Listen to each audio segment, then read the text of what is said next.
badhasaabka gobolka cagaaran ee Gabiley iyo gudoomiyaha golaha deegaanka ahna duqa magaalada oo uu weheliyay isuduwaha wasaaradda caafimaadka ayaa ka hadlay koox dhaqaatiir oo la sheegay inay qalliin bilaash ka fulin doonaan gobolkaasi Gabiley.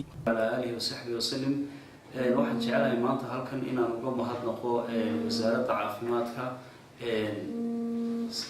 dhakhtarka ARC hay'adda la yiraahdo ee ka shaqeysa Jamhuuriyadda Soomaaliland maanta halkan waxay ka qabteen shaqo aad iyo aad u wanaagsan waxa ay nagu yimaadeen halkan waxaan inoo sheegeen markii hore inay 700 oo qof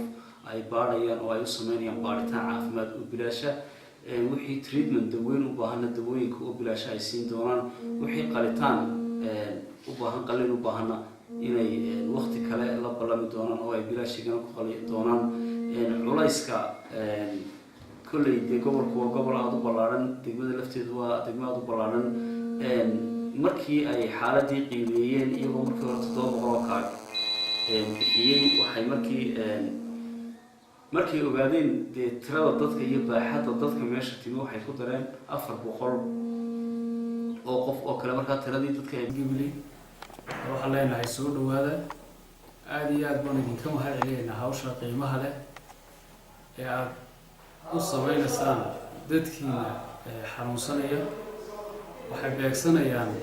tiro dad oo ku dhow 1,100 qof waxa socda 15 dhakhtar iyo howlwadeennadii kale 15 ka dhakhtar kasta oo qayb ayuu gaara u daweynaya waxay sitaan oo sameynayaan shaybaadho waxay sidoo kale bixinayaan dawooyinkii oo si bilaash ay dadka ku siinayaan runtii waa howlgal caafimaad oo qiimo leh wax leenahay ilaahay ka abaal mariyo waa idinka filanay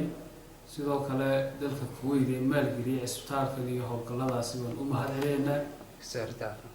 wasaaradda caafimaadka u mahadceleynaa ee magaalada Gabiley waxa weeyaan dhaqaatiir ka kooban 15 dhakhtar oo isbitaalisa oo ku iskugu jira dhammaan takhasusyada kala gedisan waxa kamid ah qalliinadii waxa kamid ah caruurta waxa kamid ah dumarka waxa kamid ah dhaqaatiirta indhaha waxa kamid ah dhaqaatiirta ENT ga ay oranayeen waxa kamid ah lafihii iyo rheumatismkii waxa kamid ah cudurradii guud dhammaan dhaqaatiirta takhasusaadka kala duwan leh ayaa maanta ay nasiib u heleen bulshada reer Gabiley gabagabadii waxa ay kormeer ku soo mareen goobaha caafimaad ee hawlahaasi ay ka socdaan